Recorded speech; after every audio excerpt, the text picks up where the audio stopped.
ایک شخص جو ہے وہ مقروض تھا اپنے دوست کا، اس نے اس کے 3000 درہم جو ہے وہ واپس لوٹانے تھے۔ اس دوست نے پہلے تو بڑی کوشش کی پیسے مل جائیں، مگر وہ پیسے نہیں ملے۔ آخر کار اس دوست نے اپنے دوسرے دوست پر مقدمہ کر دیا۔ عدالت میں معاملہ گیا، جج نے کہا کہ پیسے لوٹاؤ۔ اس نے کہا صاحب میرے پاس پیسے نہیں ہیں، کاروبار تباہ ہو گیا ہے۔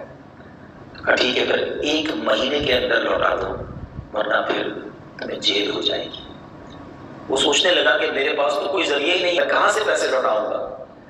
تو اس نے کتابوں میں لکھا ہے کہ ہو سکتا ہے وہ حدیث پڑھی ہو یا سنی ہو، یہاں بھی ہو سکتا ہے میرا کوئی بھائی قرضے میں ہو، مصیبت میں ہو۔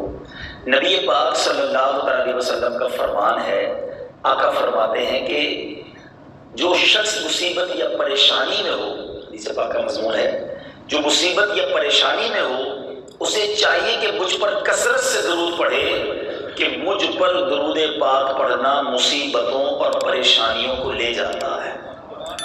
تو اس نے کیا سوچا کہ اب پیسے تو آنے نہیں ہیں، پھر کیا کروں؟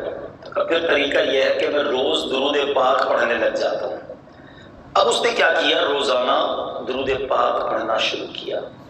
27 دن گزر گئے، مسلسل درود پاک پڑھتا رہا۔ 28ویں رات آ گئی، اور جب رات آئی نا تو اس نے خواب میں دیکھا کہ کوئی کہنے والا کہہ رہا ہے گھبراؤ نہیں، تمہارا کام ہو جائے گا، تمہارا قرضہ ادا ہو جائے گا۔ وہ سوچنے لگا کہ امید ہے کوئی صورت بن جائے گی۔ اگلے دن رات نبی پاک کی خواب میں زیارت نصیب ہوئی۔ آقا علیہ السلام نے فرمایا گھبراؤ نہیں، علی بن عیسیٰ وزیر کے پاس جاؤ، اسے کہو وہ تمہارا قرض ادا کر دے گا۔ صبح اٹھا تو بہت خوش تھا، لیکن پھر اس نے سوچا کہ میں وزیر کے پاس جاؤں گا، وزیر نے اگر کوئی نشانی طلب کی تو میں کیا نشانی بتاؤں گا، کیسے بتاؤں گا کہ مجھے نبی پاک نے بھیجا ہے۔ اب کیا ہوا، آخری رات آ گئی، صبح عدالت میں بھی جانا ہے۔ پھر نبی پاک علیہ السلام خواب میں آئے، آقا نے فرمایا علی بن عیسیٰ وزیر کے پاس جاؤ، وہ تمہارا قرض ادا کر دے گا۔ کہا حضور چلا تو جاؤں، لیکن اگر اس نے مجھ سے کوئی نشانی مانگ لی تو میں کیا نشانی پیش کروں گا کہ تمہیں نبی پاک نے بھیجا ہے؟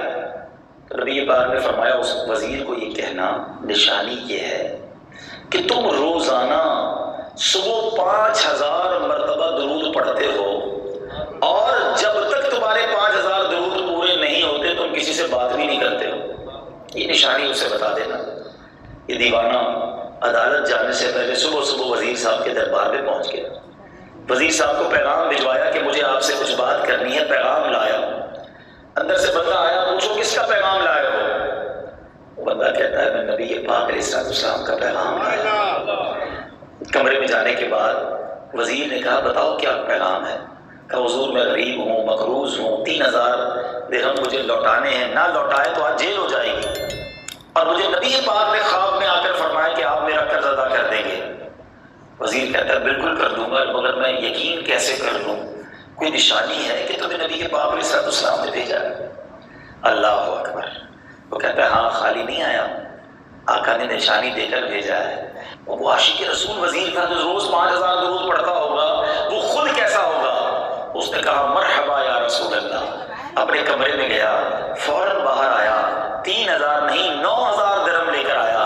کہا 3000 تو میرے آقا نے حکم فرمایا، یہ ان کے حکم پر پیش کر رہا ہوں۔ 3000 آپ میرے گھر آئے، مجھے اتنی اچھی خبر سنائی، یہ اس خوشخبری کے طور پر پیش کر رہا ہوں، اور مزید 3000 اس لیے دے رہا ہوں اپنے بچوں کے لیے کوئی کام کاج شروع کر لیجئے۔ اچھا ایک اور بات، اب زندگی میں کوئی بھی کام پڑے گا تو آپ مجھ سے رابطہ کر لیجئے گا، میرے پاس آ جائیے گا، میں آپ کی مدد کروں گا۔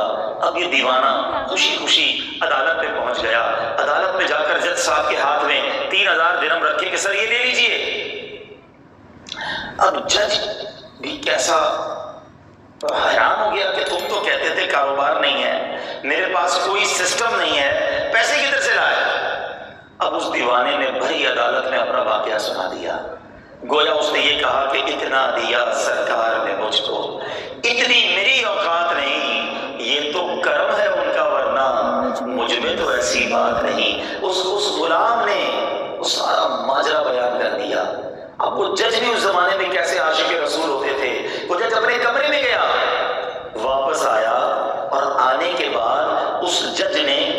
کیا کیا؟ 3000 درہم دیے کہ میرے آقا کا غلام میں بھی تو ہوں، کیا سارا ثواب علی بن عیسیٰ وزیر لے جائے گا؟ میں تمہارا قرضہ ادا کرتا ہوں۔ اللہ اکبر۔ اب اتنی دیر میں جس دوست نے کیس کیا تھا نا، وہ کہتا جج صاحب رکیں کاغذ قلم لائیے، میں اس بندے کو ایسا عاشق رسول ہے، نبی پاک نے اس کو دیدار کروایا، اپنا قرضہ میں ہی اسے معاف کر دیتا ہوں۔ اچھا جج نے پیسے پہلے ہی دے دیے تھے، اس نے کہا جج صاحب اپنے پیسے واپس لے لیں، اب تو مقدمہ ہی ختم ہو گیا۔ وہ کہتا ہے نہیں، جو پیسے نبی کے نام پر نکال دیے وہ واپس نہیں لینے، یہ بھی تم ہی لے جاؤ۔ اب وہ بندہ جو ایک رات پہلے 3000 درہم کا مقروض ہے، اب 12000 درہم لے کر گھر کو جا رہا ہے۔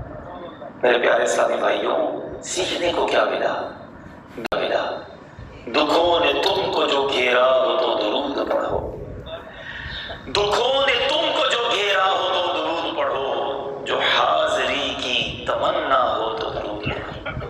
اللہ کرے کہ ہم درود پاک کی کثرت کریں۔ کوئی بیماری کے لیے دعا کے لیے کہتا ہے، کوئی قرضے کے لیے دعا کے لیے کہتا ہے، کوئی کس پرابلم کے لیے پریشان ہے۔ پریشانیاں زندگی میں آتی رہیں گی، اور لیکن درود پاک یہ ایک ایسا وظیفہ ہے، اگر اس کو کثرت سے پڑھیں تو انشاءاللہ آپ کے بہت سارے غم آپ خود